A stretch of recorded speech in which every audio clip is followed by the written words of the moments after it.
The diplomatic shuttle docked with a sound like thunder swallowed whole. Alex Chun had no business being aboard the Sovereign Meridian, not really. He was a field medic, third class, attached to the United Earth Diplomatic Corps only because their actual physician had come down with a viral infection 17 hours before departure.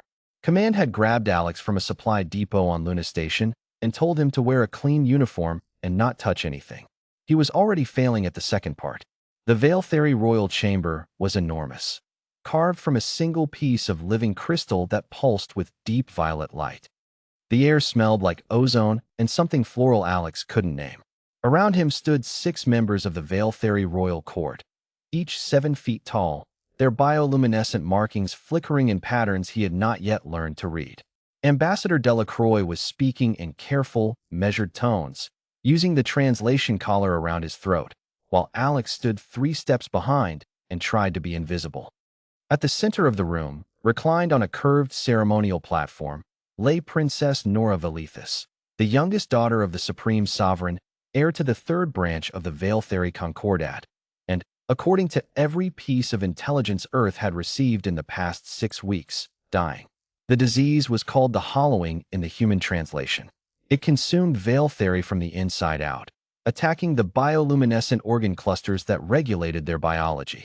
Nora's markings were dim, barely visible threads of pale gold where there should have been rivers of light. Her breathing was shallow. Her 6-fingered hands lay still at her sides. Alex shouldn't have been looking at her so intently, but he was a medic. It was an occupational reflex he had never managed to kill. Her respiratory pattern is wrong, he thought. She's compensating. Something is constricting her upper airway. He watched her for another 30 seconds.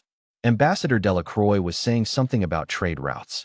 The royal court was barely listening.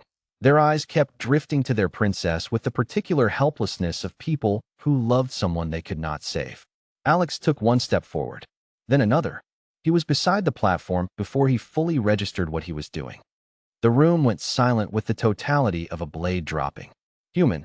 The word from the tallest court member, Prime Arbiter Soreth, came out like a warning carved in stone. You will step back from the princess. Alex barely heard him. He was looking at the slight bluish tinge at the edges of Nora's lips, at the way her chest hitched every 4th breath, at the angle of her jaw. She's aspirating, he realized. She's slowly aspirating on her own fluids. Sir, Alex said quietly, not turning around. With respect, in about 2 hours your princess is going to suffocate. Not from the disease. From a secondary complication the disease caused. Dead silence. Step away. Soreth's voice was colder now. I can see her airway is obstructed, Alex continued, still not stepping back. I can fix it. It won't cure the hollowing, but it will buy her time. He finally turned, slowly, hands raised. I'm a medic. I'm not armed. I'm not asking permission to interfere with your succession or your sovereignty or your culture. I'm asking permission to stop her from dying in the next 2 hours from something preventable. Ambassador Delacroix looked like he was calculating how many treaties this moment would destroy. Soreth stared at Alex with eyes like polished obsidian. The Veil Theory Prime Arbiter was silent for so long that the crystal walls seemed to hum with the weight of it. Then, from the platform, came a sound. Nora's voice, thin, papery, barely a whisper, but precise. Let him. Every head in the room turned to her. Even Alex, startled, turned. Her eyes were open. They were the amber gold of a Veil Theory in moderate health, not the washed-out gray of one near death. Whatever reserves she had left, she had spent some of them on consciousness. Let him try, she said again. I am tired of being careful. Alex worked with what he had, which was a standard-issue emergency kit designed for human biology and approximately 30 seconds of frantic improvisation.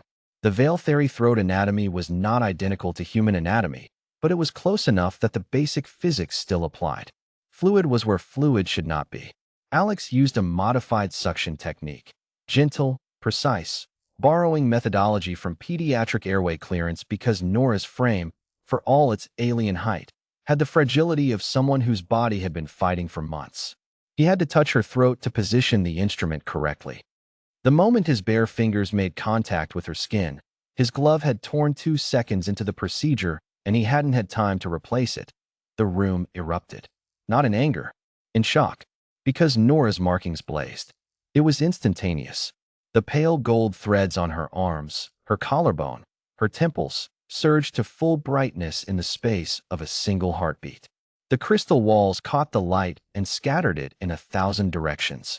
Several of the court members stumbled backward. Soreth made a sound that needed no translation. Alex didn't stop. He finished the procedure, cleared the obstruction, checked her breathing rate, steadier now, deeper, unimpeded. Then he stepped back, stripped off the torn glove, and looked up. Everyone was staring at him. Nora was staring at him, and her markings were still burning gold, and her color was, objectively, measurably, better than it had been 90 seconds ago. "What?" said Soreth, very carefully. "Did you do?" "I cleared her airway," Alex said. "You touched her?" "Yes. I had to. The positioning required." "No one has touched the princess with bare skin in 4 months," Soreth said. "Not since the hollowing began. Contact was deemed too dangerous for the princess. Too taxing." He was still staring at Nora's glowing markings. "We thought the disease had made her reactive to physical contact." Alex blinked. He looked at his own hand, then back at Nora. He was not a xenobiologist. He was not a specialist in veil fairy medicine. He was a third-class field medic who had once stitched up a mining accident in zero gravity and had read, in passing, in a waiting room on a space station 3 years ago, a single article about bioluminescent biology and species that processed electromagnetic fields through physical contact. He looked at the torn glove on the floor. He thought about isolation, about a sick person surrounded by people who loved her but were too afraid to hold her hand, about a body that generated light through biological electricity, stripped of physical contact for months, slowly losing the ability to regulate its own systems. "Your Grace," Alex said slowly, turning to Soreth, "I don't think contact was dangerous for the princess. I think isolation was. I think she's been starving." Another silence. A different kind this time.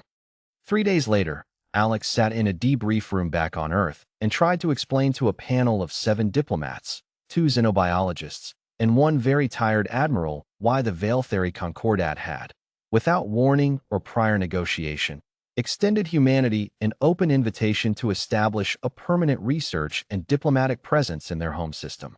"It started," he said, "because I forgot to bring a spare glove." Ambassador Delacroix, seated at the far end of the table, pressed 2 fingers to the bridge of his nose. "The princess," Alex continued, "is recovering. Soreth sent a message this morning. Apparently, once they resumed normal physical contact protocols, her bioluminescent regulation began to stabilize. The hollowing is still present, but she's fighting it now. Her body can fight it now." He paused. "They think physical contact is part of their immune cascade. Isolation was suppressing her ability to heal." "You determined this," said the senior xenobiologist, as a third-class field medic.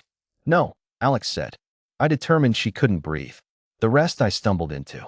There was a long pause around the table. "The Veil Theory have formally requested," the admiral said, reading from a document in front of him, "that you be assigned as the primary human liaison to the royal household. Indefinitely." He looked up.